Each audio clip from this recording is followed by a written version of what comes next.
you feel like you can gain 5 pounds after eating one slice of cake, whereas when you're in your 20s, you could eat the whole cake and not gain an ounce. It's not your imagination. As we age, our metabolism slows down and the rate at which we break down food decreases by, on average, 10% each decade after we get to the age of 20. There are many variables involved, of course. So we're going to talk about metabolism in this video. Metabolism is the amount of energy or calories your body uses to maintain itself. The number of calories your body burns when it's at rest is determined by your basal metabolic rate, and we're going to go into BMR in a bit more detail, as well as how much you exercise and your muscle to fat ratio. Hook on to that muscle to fat ratio. So what is the process of metabolism? Well, metabolism refers to all the chemical processes going on continuously inside your body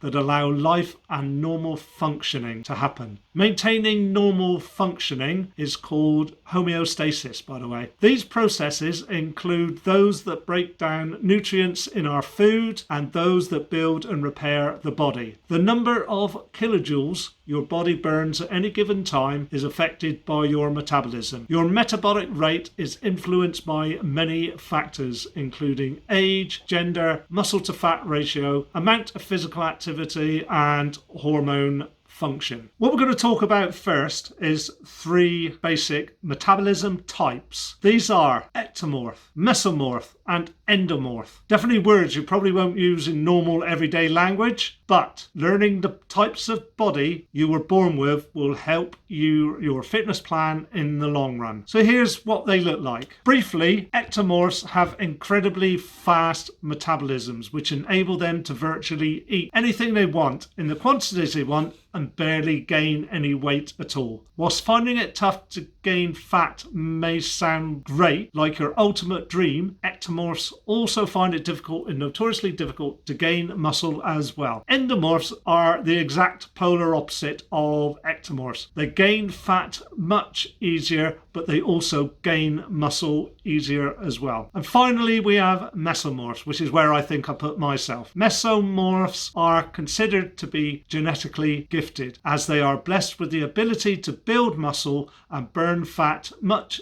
easier than the other aforementioned body types, whilst also being generally more athletic. Comment below, which category do you think you fit into? Our metabolism is undoubtedly complex. Put simply, it has 2 parts which are carefully regulated by the body to make sure that they maintain the balance. These are catabolism,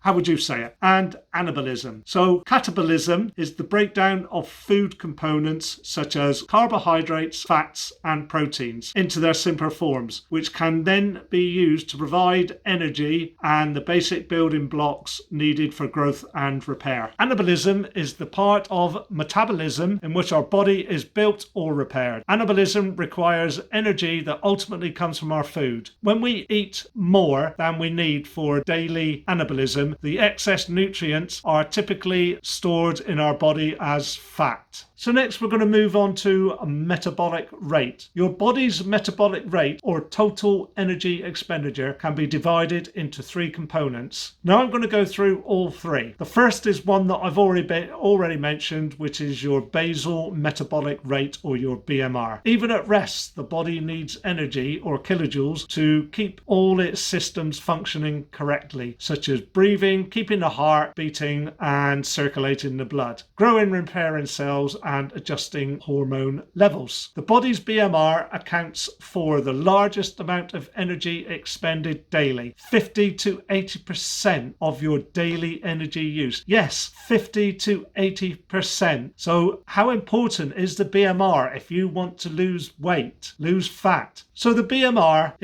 refers to the amount of energy that your body needs to maintain homeostasis. Your BMR is largely determined by your total lean mass, especially muscle mass, because lean mass requires a lot of energy to maintain. Anything that reduces lean mass will reduce your BMR. So what that means is if you have more lean muscle mass, as your BMR accounts for so much of your total energy consumption, It is important to preserve or even increase your lean muscle mass through exercise when trying to lose weight. This means combining exercise, particularly weight-bearing and resistance exercises, to boost muscle mass with changes towards healthier eating patterns as well, rather than dietary changes alone. Maintaining lean muscle mass also helps to reduce the chances of injury when training, and exercise increases your daily energy expenditure. There are many factors that affect your BMR as you'd expect. These are body size, amount of lean muscle tissue, amount of body fat, crash dieting, starving or fasting. Many people try and do this, but eating too few kilojoules encourages the body to slow the metabolism to conserve energy, and it can drop by up to 15%. And if lean muscle mass is also lost, this reduces BMR even further. Your age. Metabolism slows with age due to loss of muscle tissue, but also due to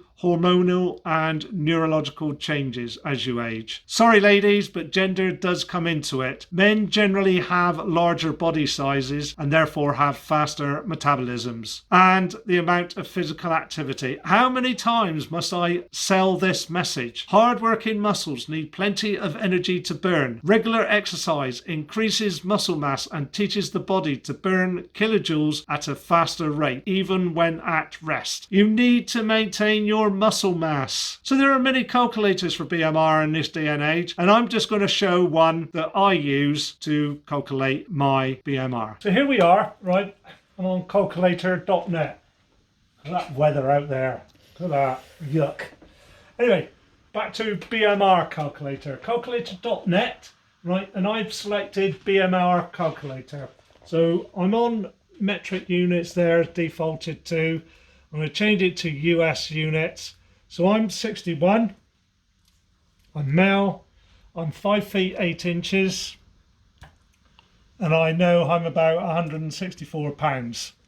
Right, if I click calculate, so you can see my BMR, so basal metabolic rate, is 1,523 calories per day. It's got activity levels here, and I'm more in between these two, so I'm going to say 2,500 calories. So there you can see, for me, I need to maintain about 2,500 calories per day for the amount of exercise or physical activity that I do. So what else can affect your metabolic rate? Well, I'm not going to go into this in too much detail, but it's the thermic effect of food. This is also known as thermogenesis. Your body uses energy to digest the foods and drinks that you consume, and also absorbs, transports and stores their nutrients. Thermogenesis accounts for about 5 to 10% of your energy use. Different foods raise your BMR by differing amounts. For example, fats raise the BMR by 0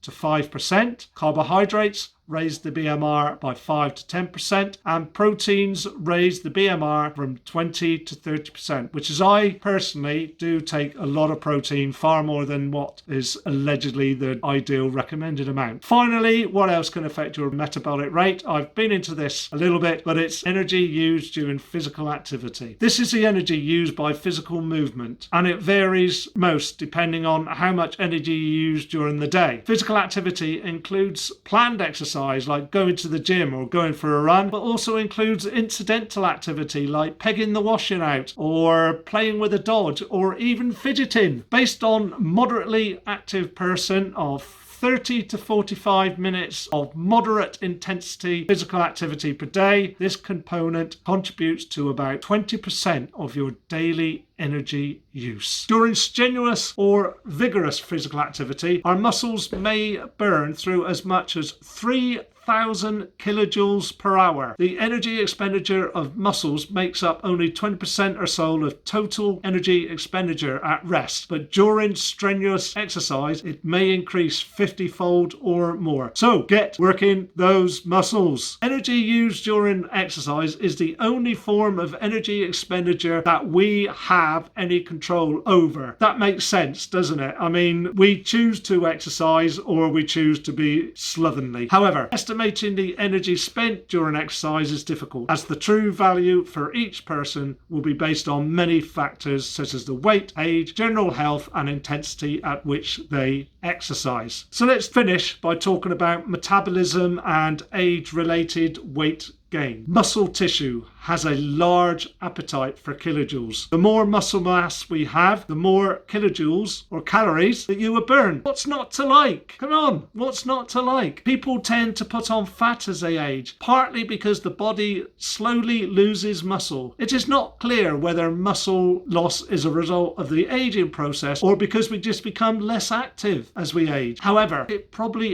is more to do with becoming less active. Just because you age, you do not need to become less active. I'm more active now, or as active now as I was when I was in my teens or in my 20s, etc. At 40, your body starts to lose muscle mass naturally. This process is called sarcopenia, and I've done a video about sarcopenia. Even if you're active, your body will still lose some muscle. During this time, fat will start to form instead of muscle. This also slows down your metabolism, depending on how much muscle mass you've lost. If you're over 40 years of age and have pre-existing medical conditions, before starting any physical activity, see your doctor. So what is the takeaway message from this? Yet again, it is more evidence that you need to do some kind of resistance training to maintain muscle mass, and this will enable fat loss. You cannot get away from it if you want to be as healthy as possible for as long as possible. What's not to like? There you go, another in a series of educational videos. Let me know what you think in the comments below. Tell me, have you started a resistance training program,